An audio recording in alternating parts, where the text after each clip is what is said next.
तो नमस्कार साथियों, कैसे हो आप सभी? आशा और कल्पना कर रहा हूँ कि आप सब बहुत अच्छे होंगे। आप सबकी पढ़ाई बहुत बेहतरीन चल रही होगी। तो बिना देरी किए साथियों, हम चलते हैं अपने आज जिस टॉपिक पर बात करेंगे वो अपना जैसा कि हमने अपने पिछले एपिसोड में ये देखा था कि किस प्रकार अंग्रेज़ों की सहायक संधियों के बारे में बात कर रहे थे और हमने ये पढ़ लिया था कि अंग्रेज़ों ने किस तरीके से सहायक संधियाँ की। आज मुझे थोड़ा लग रहा था कि इन सहायक संधियों से क्या परिणाम हुए और इससे पहले कि थोड़ा हमने कारणों के बारे में पढ़ा तो था, लेकिन कुछ और कोई घटनाएँ हैं तो उनके बारे में भी हम ज़िक्र करेंगे। तो छोटे आज अगर मैं बात करूँ तो हम आज का जो अपना एपिसोड रहेगा जितना भी है 15, 20, 25 मिनट का, उसमें हम यही बात करेंगे कि अंग्रेज़ों के द्वारा राजस्थान में प्रवेश करने के बाद या राजपूताने की रियासतों के साथ संधि करने के बाद क्या स्थितियाँ हुई और यहाँ क्या बदलाव आया? जैसा कि हम आगे बढ़ते हैं कि 1857 की क्रांति भी इन सहायक संधियों के बाद में हुई। तो साथियों इसका अर्थ यही है कि कहीं न कहीं 1718 की सहायक संधियों के कारण ही 1857 की क्रांति का आगाज़ होना तय हुआ या फिर 1817-18 की सहायक संधियों ने ही कहीं न कहीं 1857 की क्रांति को न्योता दिया। अब किस प्रकार दिया?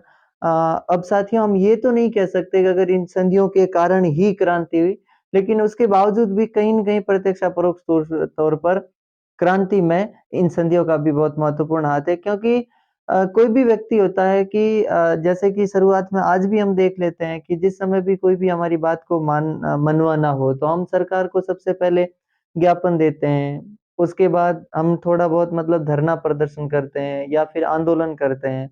इन सब अगर ये सब चीज़ें नहीं होती है तो उसके बाद इन सब के बाद हमारी माँगों को नहीं माना जाता है तब क्रांति होती है। तो आज स्वतंत्र भारत में क्रांति होना तो बहुत मतलब ना के बराबर है और ना स्वतंत्रता के बाद अगर कोई क्रांति की ऐसी कोई बात हुई है। लेकिन उस समय तो अंग्रेज़ों का राज था जो एक हिसाब से कहें तो वे विदेशी थे। उन्होंने जिस तरीके से अपने साम्राज्यवाद का विस्तार करने के लिए जो किया था वो उन्होंने अपनी भलाई देखी ना कि राजस्थान या राजपूताने के शासकों की भलाई देखी। अब हम साथियों सबसे पहले बात करेंगे सहायक संधियों के कारण। अंग्रेज़ों के साथ अंग्रेज़ों के साथ राजपूताने अ, राजपूताने की सहायक संधियों के कारण सहायक संधियों के कारण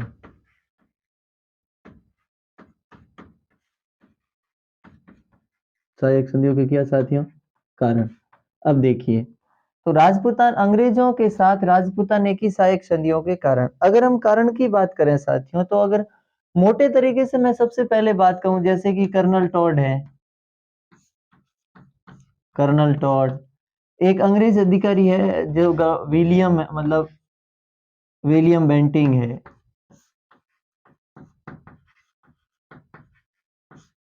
आदि आदि ने सहायक संधियों का कारण सहायक संधियों का कारण सहायक संधियों का कारण मराठा व पिंडारियों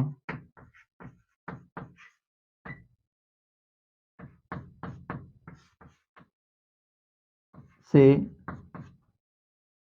मुक्ति से रक्षा करना बताया।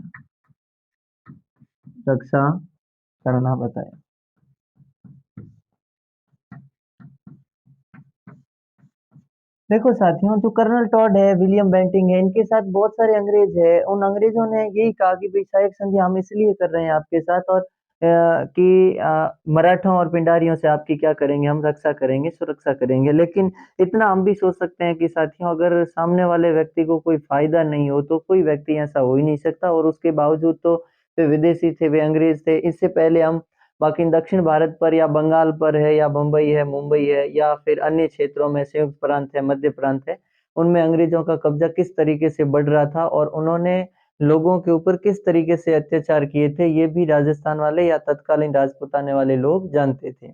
इन्होंने कारण बताया ये कर्नल टॉड, विलियम बेंटिंग आदि अंग्रेज अधिकारियों ने कहा है कि भई सहायक संधियों का कारण है, वो वास्तविक कारण क्या है? मराठों और पिंडारियों से राजपूताने की रक्षा करना है।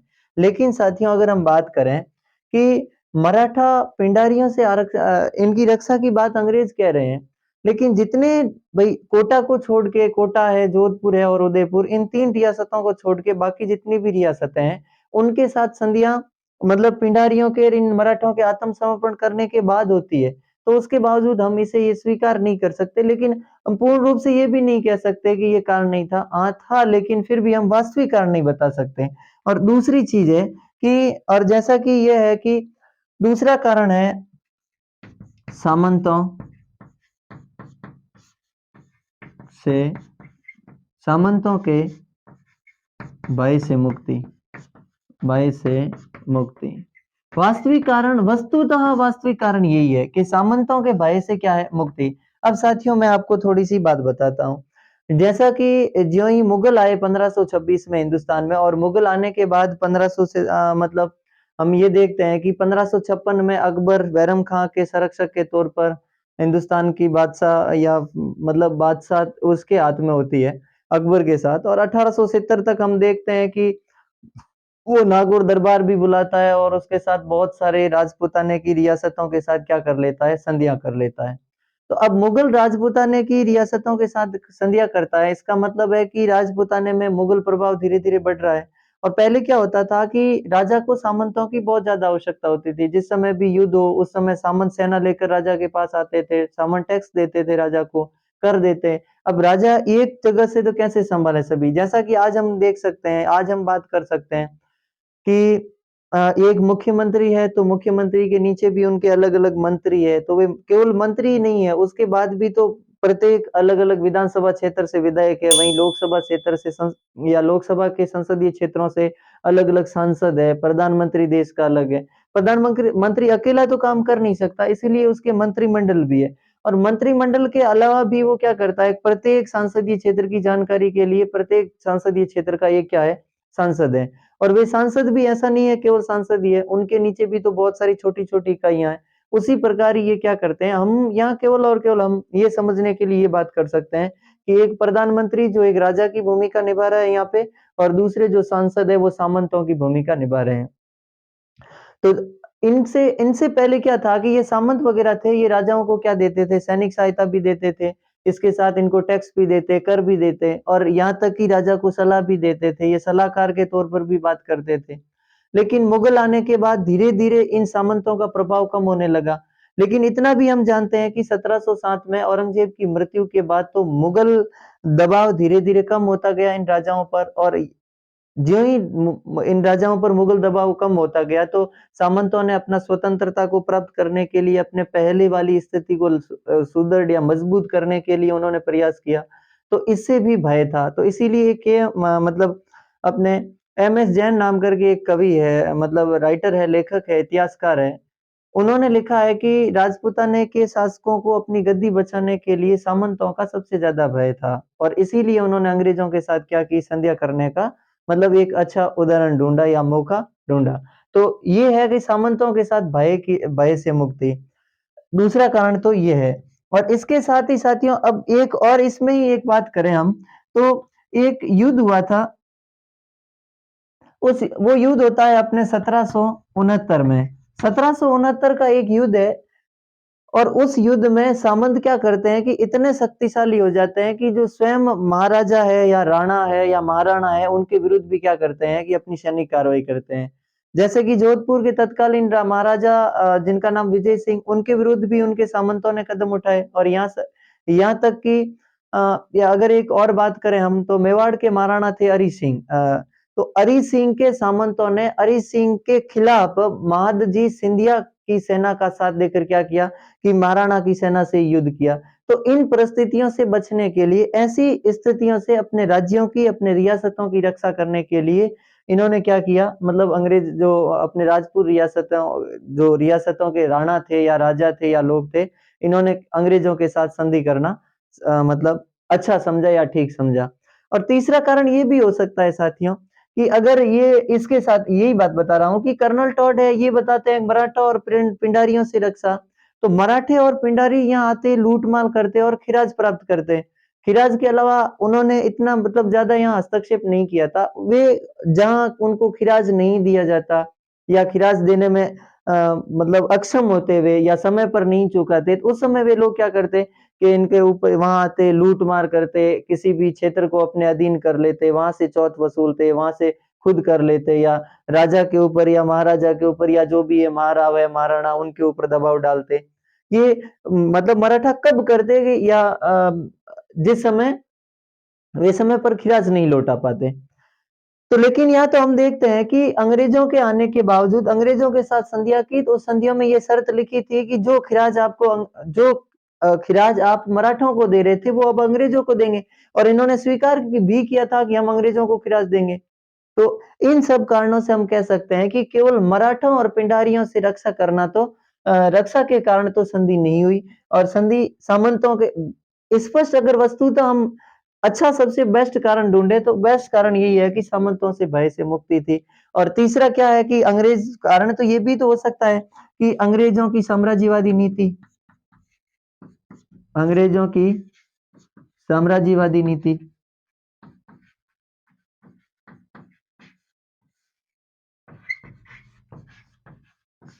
क्योंकि हम पहले भी पढ़ रहे थे क्योंकि मराठों और पिंडारियों का भय तो अंग्रेजों को भी था। अगर राजपूताने की सभी रियासतों को था तो इसका मतलब है कि इनका भय तो अंग्रेजों को भी था।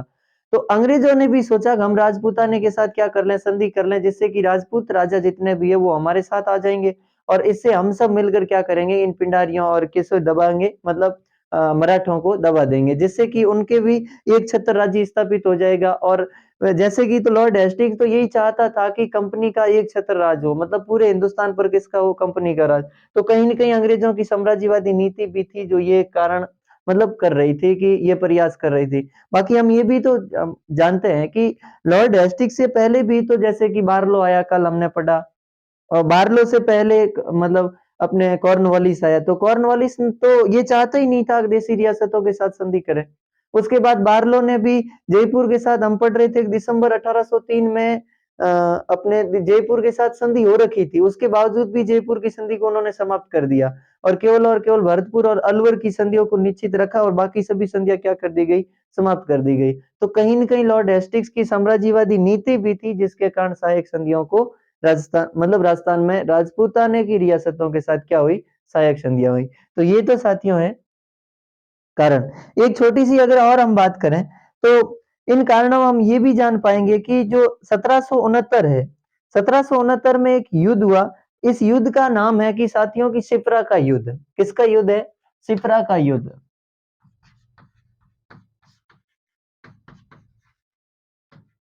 और इस सिपरा के युद्ध में क्या किया, 1869 में सिपरा का युद्ध, मतलब 1769 में सिपरा का युद्ध हुआ।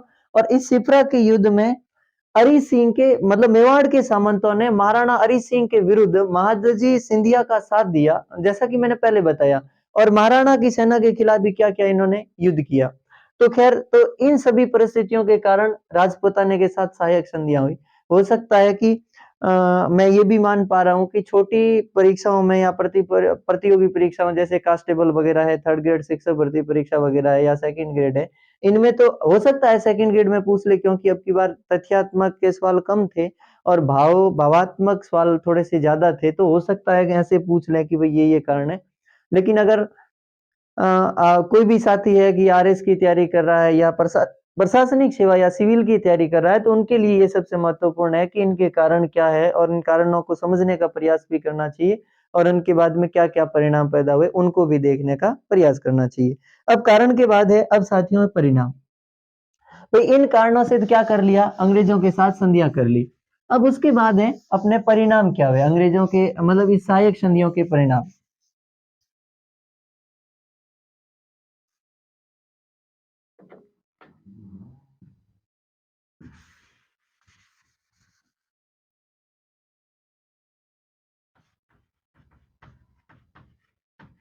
सहायक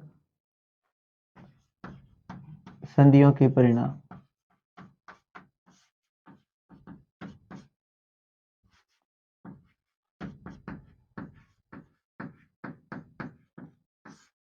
अब देखो साथियों, यहाँ परिणाम की बात कर रहे हैं, तो जैसा कि हमने पढ़ा कि अंग्रेजों और राजपूतों के साथ क्या मतलब अंग्रेजों और राजपूत रियासतों के साथ क्या हो गया, संधियां हो गई। तो इसका मतलब है कि अंग्रेज और राजपूत राजा दोनों एक दूसरे के साथ सहयोग करने का वादा दे चुके थे। लेकिन ये करने के बाद भी हम पहला अगर सीधे तरीके से बात करें तो हम ये कह सकते हैं कि संधियों में कि राजपूताने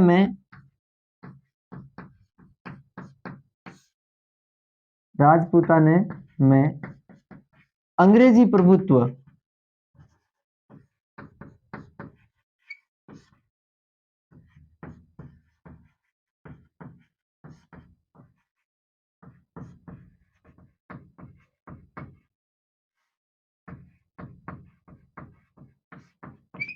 अंग्रेजी प्रभुत्व का गमन लिख सकते हैं या फिर आगमन लिख सकते हैं। अंग्रेजी प्रभुत्व का आगमन या आंतरिक रियासतों में आंतरिक हस्तक्षेप, रियासतों में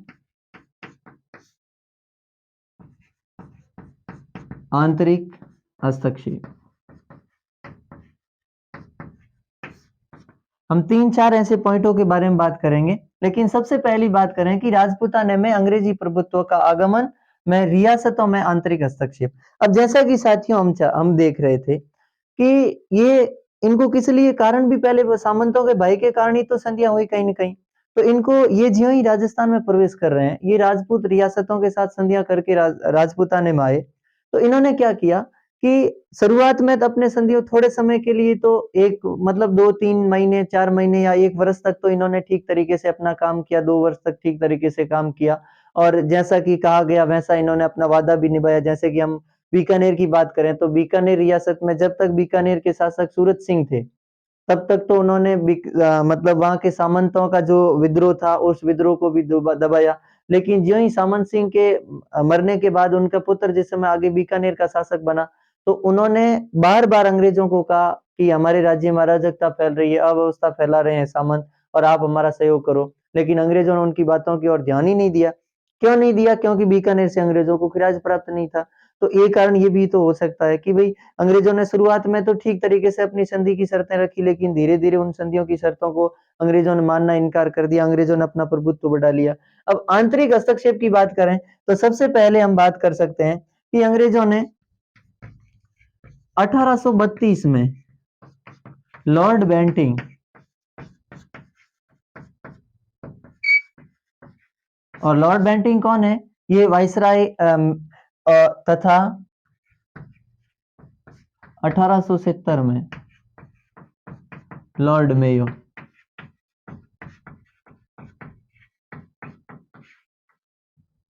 1832 में लॉर्ड बेंटिंग तथा 1870 में लॉर्ड मेयो, इन दोनों ने क्या किया? इन दोनों ने मतलब राजपूताने की जो वास्तविक स्थितियां थी राजपूताने रियासतों की, उन स्थितियों के बारे में वहां के शासकों को अवगत करवाया, मतलब उन स्थितियों के बारे में जानकारी दी। और इसके साथ ही 1832 में लॉर्ड बेंटिंग ने क्या किया कि राजस्थान में राजपूताना एजेंसी की स्थापना की। राजपूताना एजेंसी, तो राजपूताना एजेंसी का गठन कब किया गया भाई? 1800 राजपूताना एजेंसी का गठन किया गया 1832। और उस समय कौन थे भारत के गवर्नर जनरल? तो 1832 में भारत के गवर्नर जनरल थे लॉर्ड बेंटिंग। यहाँ 1870 में ये लॉर्ड मेयो, मैं वाइसराय कह रहा हूँ। तो 1857 के बाद आपको पता होगा कि 1858 विक्टोरिया मतलब सीधा राज आ जाता है, ईस्ट इंडिया कंपनी का राज समाप्त हो जाता है, तो एक वाइसराय नाम करके पद सर्जन कर दिया जाता है। तो 1832 में गवर्नर जनरल लॉर्ड बेंटिंग ने राजपूताना एजेंसी का क्या किया? गठन किया। कब किया? 1832 में। और कहाँ किया साथियों? अजमेर। कहाँ किया? अजमेर में। और राजस्थान के पहले एजीजी किसे बनाया गया? तो राजस्थान का पहला एजीजी बनाया गया लेफ्टिनेंट कर्नल ए लॉकेट को।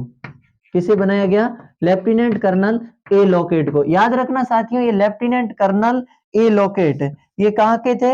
ये मतलब भरतपुर के पॉलिटिकल एजेंट रह चुके हैं। मैं यहाँ पीए लिख रहा हूँ, पीए का मतलब है पॉलिटिकल एजेंट रह चुके हैं। कहाँ के?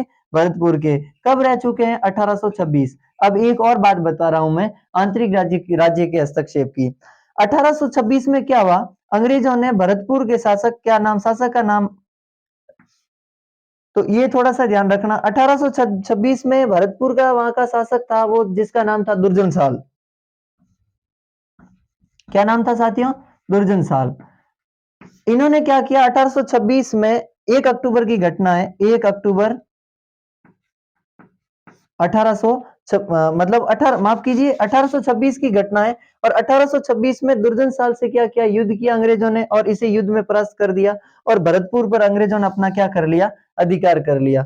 जो ही भरतपुर पर अंग्रेजों ने अधिकार किया 1826 में, तो इसके बाद है कि वहां का आंतरिक प्रशासन पूरा का पूरा किसके हाथ में आ गया, अंग्रेजों के हाथ में। और उनके बाद अंग्रेजों ने भरतपुर का एक नया शासक बनाया जिसका नाम था बलवंत सिंह। क्या नाम था साथियों? बलवंत सिंह। तो एक उदाहरण तो हम ये दे सकते हैं कि 1826 तक आते आते कोटा भरतपुर के शासक दुर्जन साल को वे राज गद्दी से क्या कर देते हैं, मतलब परास्त कर देते हैं पराजय युद्ध में। और उसके बाद बलवंत सिंह को क्या बना दिया जाता है, भरतपुर का शासक बना दिया जाता है। एक तो बात तो ये है। अब दूसरी बात, अगर हम साथियों दूसरी बात की बात करें, तो मैं बात करूं यहाँ पे मेवाड़ की। किसकी? मेवाड़ की। हम मेवाड़ का थोड़ा ठीक ही लेंगे क्योंकि मेवाड़ में काफी सारी बातें होगी। तो ये तो है अपने भरतपुर। तो एजीजी कौन था राजस्थान का पहला एजीजी? तो कर्नल लेफ्टिनेंट कर्नल रॉकेट। और राजपूताना एजेंसी की स्थापना कब की गई? 1862 में। और कहाँ की गई? तो ये की गई साथियों अपने अजमेर में। अब देखो, अब मेवाड़ में आंतरिक हस्तक्षेप। कहाँ? मेवाड़ में आंतरिक हस्तक्षेप। अब देखिए मेवाड़ में मतलब राज्य में शांति स्थापित करने, मेवाड़ राज्य में शांति विस्थापित करने के नाम पर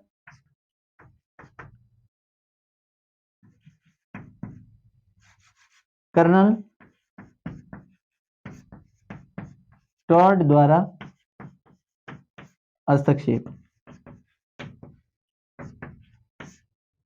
भाई कर्नल टॉड ने कहा कि भाई मेवाड़ राज्य में क्या थी कि आंतरिक वहां शांति स्थापित करने के नाम पर उन्होंने क्या कर दिया, मेवाड़ राज्य में आंतरिक हस्तक्षेप कर दिया कि कौन क्या है क्या नहीं है उनके बारे में, मतलब जानकारियां लेना शुरू कर दिया। और यहाँ तक कि सामंतों की स्थिति को भी और पहले से बदतर कर दिया था। लेकिन ये तो बाद में, तो इन्होंने क्या किया कर्नल टॉड ने कि शांति स्थापित करने के लिए वहां गया और आंतरिक राज्य में हस्तक्षेप किया, जिसके कारण तो इन्होंने हस्तक्षेप किया कर्नल टॉड ने। और इसके ये 1832 की घटना, मतलब 1832 का ज्यों ही मेवाड़ राज्य अपने राजपूताना एजेंसी की स्थापना हुई उसके बाद। और फिर आपको पता होगा कि पॉलिटिकल एजेंट नियुक्त किए गए थे सहायक संधि के जरिए। तो सहायक संधि में शर्तें यही थी कि प्रत्येक रियासत में क्या होगा, अंग्रेजों का एक पॉलिटिकल एजेंट होगा जो क्या करेगा, राजा को सहायता देगा। अब क्या कर रहे हैं कि अंग्रेज लोग, अब अंग्रेज कह रहे हैं कि हम आपके जो अपने इनका जो बिलों का क्षेत्र है, बिलों से रक्षा के लिए या भील क्षेत्र की रक्षा के लिए, हम ये कह सकते हैं भील क्षेत्र की रक्षा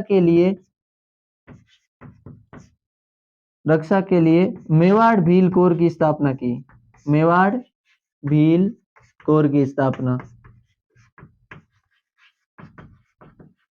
ये अंग्रेजों की है अपनी तरफ से, मेवाड़ भील कोर की स्थापना। और मेवाड़ भील कोर की स्थापना कब हुई साथियों? 1100 नहीं माफ कीजिए 1841 को। किस भील क्षेत्र में शांति स्थापित करने के लिए मेवाड़ भील कोर की स्थापना बहुत महत्वपूर्ण है। मेवाड़ भील कोर, तो इसकी स्थापना 1841 में होती है। और इसके साथ ही ज्यों ही मेवाड़ भील कोर की स्थापना होती है तो मतलब वहां के, और इनके लिए इनका खर्च है इनको 50,000 रुपए। कितने हजार रुपए? 50,000 रुपए वार्षिक खर्च। और ये वार्षिक खर्च भी कौन भरता, किसे भरना पड़ रहा था? उस समय के मतलब राजा को भरना पड़ रहा था, महाराणा को भरना पड़ रहा था जो मेवाड़ का महाराणा है। अब मैं साथियों इसके साथ ही आंतरिक हस्तक्षेप के साथ ही हम दूसरी बात करें, दूसरा है कि आर्थिक स्थिति का खराब होना। आर्थिक स्थिति का खराब होना। अब देखिए ये दूसरा परिणाम है। मैं इस परिणाम को बीच में इसलिए ला रहा हूं क्योंकि अब देखिए साथियों, एक तो वे क्या कर रहे हैं कि अंग्रेजों को खिराज दे रहे हैं, और खिराज के जिसकी बात हमने कल की थी, वो खिराज कितना दे रहे हैं कि पहले हमने बात की थी, उन्होंने कहा था 1/4 देना है पहले शुरुआती 4 वर्षों में, और उसके बाद उन्होंने मतलब कहा है कि 1 रुपये का 6 आना अंग्रेजों को देना होगा। और ज्यों-ज्यों उन्होंने धीरे-धीरे अपने खिराज को भी क्या कर लिया, बढ़ा लिया। उसके बावजूद है कि इन्होंने आंतरिक हस्तक्षेप किया, हस्तक्षेप करने के बाद भील क्षेत्र की रक्षा के लिए मेवाड़ भील कोर की स्थापना, और इसकी ये एक सेना है, बटालियन है, और इसकी स्थापना के बावजूद भी इसका जो सारा का सारा खर्चा है, जो 50,000 वार्षिक वो जो खर्च है, वो भी किसे देना होगा, वो भी मेवाड़ महाराणा को देना होगा। तो अब हम कल्पना कर सकते हैं कि मराठे भी इनके ऊपर क्या कर रहे थे, पैसों का दबाव डाल रहे थे, जिसके कारण आर्थिक तंगी में ये थे। उसके बावजूद भी अंग्रेजों ने इन्हें डबल आर्थिक तंगी में मार दिया, दबा दिया गया। इसके कारण आर्थिक स्थिति भी रियासतों की क्या हो गई, खराब हो गई। तो ये है साथियों मेवाड़। इसके बाद हम एक और जिक्र करेंगे, ऐसे बहुत सारा है, जैसे कि जयपुर में अपने आंतरिक हस्तक्षेप किस प्रकार किया गया, ये भी देखते हैं। जयपुर में हस्तक्षेप, आंतरिक हस्तक्षेप।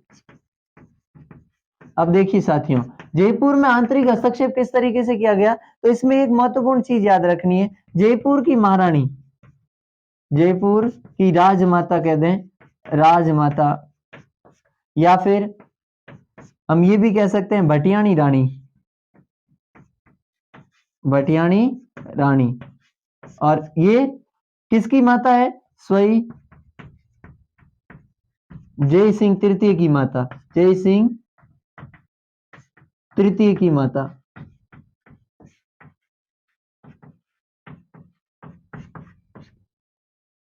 तो इनके विरुद्ध क्या किया, किस किस ने सहयोग दिया, तो इनके विरुद्ध मतलब इनके जो जो भी लोग थे, उन विरुद्ध लोगों का क्या किया, समर्थन किया। किसने किया, अंग्रेजों ने।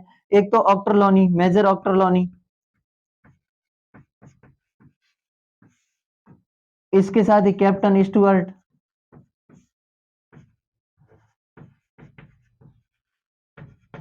व कैप्टन रपन। इन अंग्रेज अधिकारियों ने क्या किया कि इन जो जयपुर की राजमाता थी या भटियाणी रानी थी, सोई जय सिंह तृतीय की माता, इनके विरोधियों का क्या किया, समर्थन किया। किसने, मेजर ऑक्टरलॉनी ने, कैप्टन स्टुअर्ट ने, और कैप्टन रपन ने। जिसके कारण क्या हो गया कि वहां पर भी स्थितियां हो गई कि एक कुछ मतलब राजपूताना रियासतों में भी ऐसी स्थितियां पड़ गई, अलग अलग खेमे बढ़ गए कि एक कुछ अंग्रेजों के पक्ष का और कुछ मतलब राजाओं के पक्ष का या शासकों के पक्ष का। तो दिक्कत यह हो गई, और आखिरकार ये स्थिति इतनी बढ़ गई कि यहाँ जयपुर की जनता ने, क्रुद्ध जनता ने आखिरकार अंग्रेजों से परेशान आकर ब्लैक की हत्या कर दी, ब्लैक की हत्या कर दी। लेकिन अंग्रेज अभी भी क्या कर रहे हैं, यहाँ तो ब्लैक की हत्या हो गई, लेकिन फिर भी यहाँ एक और शेखावटी ब्रिगेड की स्थापना होगी साथियों, शेखावाटी ब्रिगेड।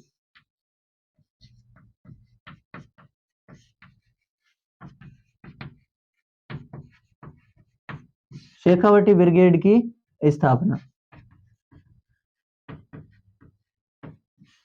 अब देखो, तो फिर क्या हुआ कि भाई जयपुर, इन्होंने जो ऑक्टरलॉनी, कैप्टन स्टुअर्ट वगैरह, इन्होंने राजमाता के जो भी विरोधी थे उनका समर्थन किया, और उसके बाद कहा कि भाई शेखावटी क्षेत्रों में शांति स्थापित करने के लिए क्या है, शेखावटी है, तोरावटी क्षेत्र है, उस पर अपना अधिकार किया और शेखावटी ब्रिगेड की स्थापना की।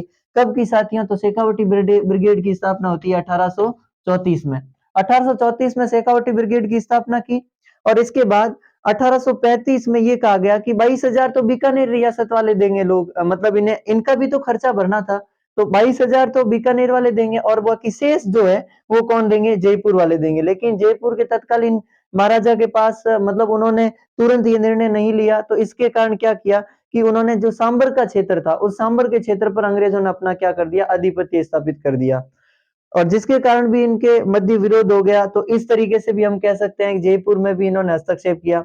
उसके बाद हम बात करें अगर जोधपुर की, तो साथियों जोधपुर में भी जोधपुर लीजियन की स्थापना, जोधपुर लीजियन की स्थापना।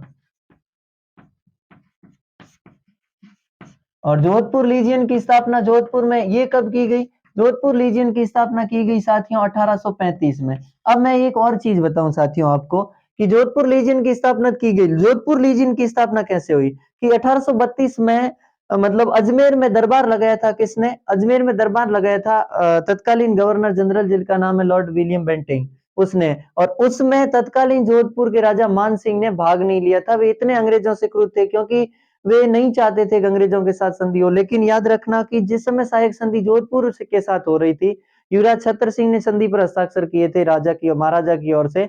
तो उसमें ये तय था कि जिस समय अंग्रेजों को सैनिकों की आवश्यकता पड़े, उस समय जोधपुर के महाराजा 1500 घुड़सवार देंगे। और अब देखो एक युद्ध हुआ अंग्रेजों और मतलब किन्हीं मराठों या पिंडारियों के मध्य हुआ। उसमें जोधपुर के महाराजा ने अपने 1500 सैनिकों को भेजा। लेकिन क्या था कि इनके दरबार में अजमेर दरबार में उपस्थित नहीं हुए महाराजा मतलब तत्कालीन महाराजा मान सिंह। तो इसीलिए अंग्रेजों ने क्या किया कि इनको दबाने के लिए उन्होंने मतलब कुछ ऐसे इनके ऊपर दबाव दिए कि आपने समय पर 1500 उन घुड़सवारों को भेजा नहीं, आपने संधि की शर्तों को ठीक तरीके से मतलब उनका पालन नहीं किया या अनुपालना नहीं की। और ऐसे आरोप लगाकर उन्होंने कहा कि हम क्या कर रहे हैं कि एक जोधपुर लीजियन की स्थापना कर रहे हैं। और उन जोधपुर लीजियन के ऊपर जो खर्चा आएगा 1,13,000, 1,13,000, वो खर्चा कौन भरेगा? वो अब जोधपुर खर्चा ये सालाना खर्चा कौन देगा? ये भी जोधपुर रियासत ही देगी। तो इस प्रकार की जोधपुर लीजियन की भी स्थापना 1835 में हो जाती है। अब उसके बाद है साथियों कोटा कंटिंजेंट। अब कोटा जो कंटिंजेंट है उसमें क्या हुआ था? जैसा कि हम बात कर रहे थे पहले भी कि हमने आपको याद होगा कि हमने अपने पूर्व एपिसोड में बात की थी कि जिस समय 1817 में दिसंबर 1817 में कोटा के साथ संधि हो जाती है, मतलब चार्ल्स मेटकॉफ के मध्य संधि और मतलब महाराव की ओर से संरक्षक था जिनका नाम हम कह सकते हैं कि जालिम सिंह, उनके मध्य संधि हो गई। और लेकिन इसमें हमने देखा था कि बाद में एक और कर्नल टॉड को पर्सन करके जालिम सिंह ने एक संधि करवाई और उस संधि के तहत कुछ बातें लिखवाई गई और उन उन बातों में ये चीजें लिखी गई थी कि जैसे जिन बातों का हमने कल भी जिक्र किया था कि पहले तो ये लिखा गया था कि महाराव उमेश सिंह के बाद उनके मतलब उत्तराधिकारी क्या मतलब उनके पुत्र ही उनके उत्तराधिकारी होंगे। और दूसरा लिखा गया संरक्षक के तौर पर भी जालिम सिंह के बाद जालिम सिंह के उत्तराधिकारी उनके पुत्र होंगे। अब साथियों हुआ क्या कि इन दोनों के मध्य ये उस समय से ही खटास पैदा हो गया था, जैसे कि हमने पहले कल भी बात की। तो भरतपुर में क्या मतलब कोटा में ये सब होने के बाद कोटा में हस्तक्षेप एक युद्ध होता है और इस युद्ध का नाम है मंगरोल का युद्ध।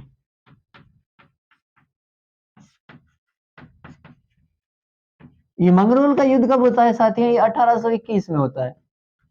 ये कोटा की स्थिति है। अब देखिए धीरे धीरे 1836 तक आते आते समय बदलता गया। 1836 आया। 1836 में कोटा के महाराव है वो है उमेश सिंह के बेटे, कोटा के शासक कौन है कोटा के? वो है राम सिंह।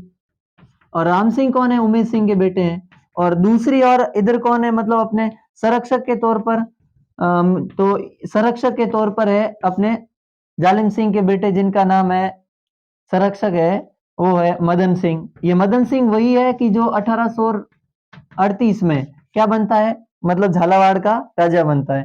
तो मदन सिंह ने अंग्रेजों से कहा कि देखो भाई कि मेरे प्राणों की चिंता है मुझे, मेरी सुरक्षा नहीं है यहाँ, क्योंकि कोटा महाराव ठीक तरीके से मेरी सुरक्षा नहीं कर रहे हैं, इसलिए मेरे प्राण संकट में है। तो अंग्रेजों को तो बस इतना मौका चाहिए था, क्योंकि अंग्रेज हर बार किसका सहयोग दे रहे थे? पहले भी जालिम सिंह का सहयोग दिया। हालांकि राम सिंह ने बहुत मना किया था कि ऐसा नहीं है, उसके बावजूद भी इन्होंने क्या किया कि कोटा में एक अलग से अपनी जो रेजिमेंट तैयार की, अंग्रेज रेजिमेंट रखी। और उस अंग्रेज रेजिमेंट को ही बाद में क्या किया गया? कोटा कंटिंजेंट।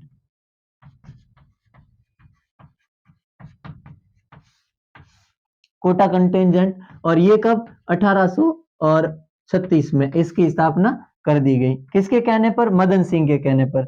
लेकिन कोटा के महाराव के ज्यादा विरोध के कारण फिर इसका मुख्यालय कहाँ रखा गया? देवली। इन्हें फिर देवली, लेकिन इनका सारा का सारा खर्च कौन वहन करेगा? कोटा का महाराव। और खर्च कितना वहन करेगा? खर्च 2 लाख रुपए। कितने लाख रुपए?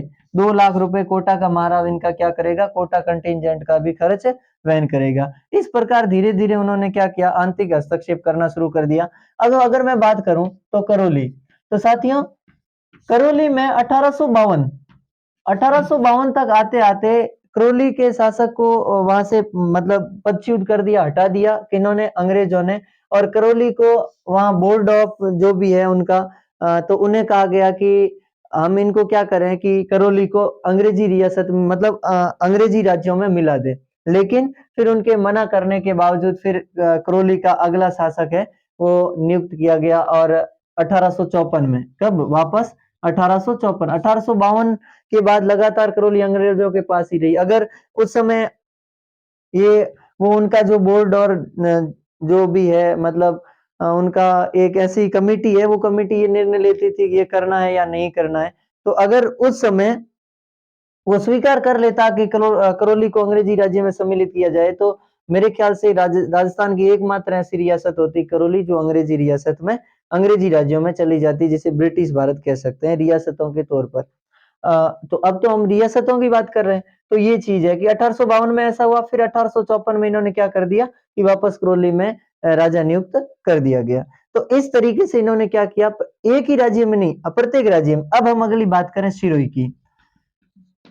सिरोही में भी इन्होंने ऐसा कैसा आंतरिक हस्तक्षेप किया, और सिरोही में हस्तक्षेप किया इन्होंने 1841 के आसपास। 1841 में सिरोही माउंट आबू पर आने जाने की छूट ले ली इन्होंने, मतलब राजा के विरोध के बावजूद, राजा को अपनी ओर करके, जिनका जनता ने भी विरोध किया था, वहां के सामंतों ने भी विरोध किया था, उसके बावजूद भी राजा से मिलकर इन्होंने क्या कर लिया कि माउंट आबू जे आना जाना उनकी ओर से इन्होंने एकदम कर मुक्त कर लिया था। और आवाजाही की स्वतंत्रता भी इन्होंने क्या कर ली थी, प्राप्त कर ली थी।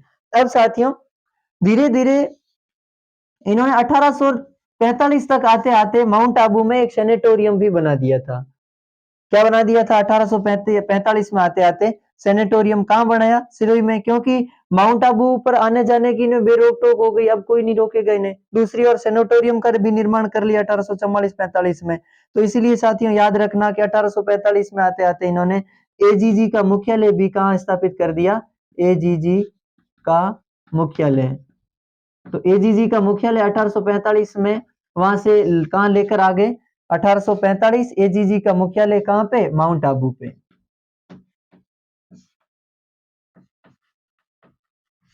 ठीक है, इस प्रकार इन्होंने राजस्थान मतलब वो जो दो मुख्यालय रहे, एजीजी कहाँ बैठता है, जैसे कि हम बात करते हैं कि ग्रीष्म ऋतु में तो माउंट आबू में बैठता था, और शीतकालीन में कहाँ बैठता था? अजमेर में। तो इस तरीके से उन्होंने क्या किया, आंतरिक राज्यों में हस्तक्षेप करना शुरू कर दिया। और हम ये सारी की सारी बात करते हैं कि आंतरिक राज्यों के साथ साथ ही हमने ये भी पढ़ा है कि या ये भी देखा है कि खर्च 2 लाख बढ़ गए, ये भी तो है। अब देखो एक चीज बताऊं मैं साथियों, अब इनसे क्या है कि अंग्रेज ये नहीं चाहते थे कि हम सामंतों के और राजा के मध्य समझौता स्थापित करवाएं, और समझौते करने के, जैसे कि कर्नल टॉड समझौता करने का प्रयास भी करता है, लेकिन केवल और केवल दिखावा करते हैं वे। वास्तविक ये अंग्रेज नहीं, कभी नहीं चाहते थे कि हम क्या करें कि इनके साथ समझौता करें। किनके साथ? राजा और सामंतों के, मतलब शासक और सामंतों के मध्य। अगर शासक और सामंतों के मध्य समझौता हो जाता तो फिर अंग्रेजों का हस्तक्षेप नहीं चलता, और अंग्रेजों का हस्तक्षेप नहीं चलता तो फिर अंग्रेज यहाँ क्या करते? फिर अंग्रेजों को यहाँ से जाना पड़ता। तो इसलिए उन्होंने, ये है कि सामंतों के शासकों के मन में ये आ रहा था कि अंग्रेज सामंतों का क्या दे रहे हैं? साथ दे रहे हैं। और सामंतों के मन में ये आ रहा था कि शासक हमारी बात नहीं मान करके इनकी बातों को मान रहे हैं, अंग्रेजों की बातों को मान रहे हैं, वही अंग्रेजों को ज्यादा तवज्जो दे रहे हैं। तो इसलिए शासकों और सामंतों के मध्य तो हमेशा क्या रहा? विवाद की स्थिति बनी रही, वे आपस में एक दूसरे से झगड़ते ही रहे।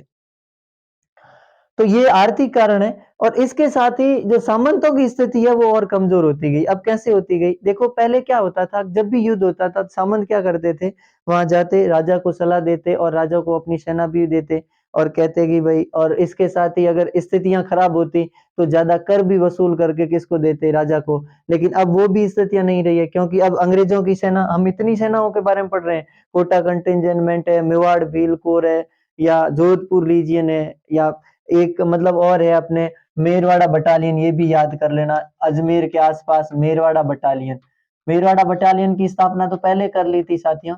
मेरवाड़ा बटालियन की स्थापना हो गई थी 1822 में, ये भी थोड़ा याद कर लेना। तो मेरवाड़ा बटालियन है, ये सारी अंग्रेजों की सेना है। अब अंग्रेजों की सेना क्या कर रही है? अंग्रेजों की सेना अगर राजा के पास है, तो एक दूसरा राजा अगर झगड़ भी रहा है तो क्या है कि अंग्रेजों की सेना वो स्वतः ही युद्ध करेगी क्योंकि उनका सारा का सारा खर्चा है, भरपाई है, कौन कर रहे हैं? मतलब अंग्रेज नहीं है सेना में तो वही लोग हैं, स्थानीय लोग ही है वहाँ के। लेकिन वो सारा का सारा नियुक्त किसके द्वारा है? अंग्रेजों के द्वारा नियुक्त किए गए और उनकी भरपाई या खर्चा कौन कर रहा है पूरा का पूरा? वो राजा देगा खर्चा अपने पास से या अपने खजाने से। और तीसरी बात रही ये बात करें कि पहले सलाह देते थे सामंत राजा को, अब राजा को सामंत सलाह नहीं देते और न ही राजा और सामंतों को आपस में मिलने दिया जाता क्योंकि पॉलिटिकल एजेंट क्या था? वो राजा को सलाह देने के लिए ही तो था। तो इसलिए सामंतों और राजाओं के मध्य धीरे-धीरे क्या हुआ? उनके जो आपसी रिश्ते थे, आपसी जो संबंध थे, वे भी संबंध समाप्त होने लगे और जिसके कारण इन सभी परिणामों की परिणति अगर हम देखें, इन सभी कारणों की परिणति हम देखें तो वो 1857 की क्रांति से हुई और आखिरकार हम ये भी देखते हैं कि 1857 की क्रांति में अगर कोई सर्वाधिक किसी ने सहयोग दिया है, तो सामंतों ने अंग्रेजों के विरुद्ध अपना क्या है अभियान चलाया। हम चाहे आहुआ के ठाकुर खुशहाल सिंह की बात करें, चाहे सलूमपुर के ठाकुर की बात करें, मतलब ऐसे एक नहीं बहुत सारे सामंत थे जो अंग्रेजों के विरुद्ध में क्या कर रहे थे उस समय क्रांति में भाग ले रहे थे। और हम ये भी पढ़ते हैं कि बहुत सारे राजा जो अंग्रेजों का क्या कर रहे थे, पक्ष ले रहे थे। यहाँ तक कि राजस्थान ही नहीं, राजपूताने से बाहर भी अंग्रेजों का समर्थन करने के लिए जा रहे थे। तो आज इतना ही साथियों और इसके साथ ही आज अपना ये सहायक संधियों वाला टॉपिक भी पूरा हो गया है। मैं आशा करता हूँ कि आप सबको मैं अच्छी तरीके से समझा पाया होगा और मैं और भी बेहतर तरीके से और अगले आने वाले समय में अच्छे तरीके से समझाने का प्रयास करूंगा। तो आज इतना ही। एक बार फिर आप सभी का बहुत-बहुत धन्यवाद। नमस्कार।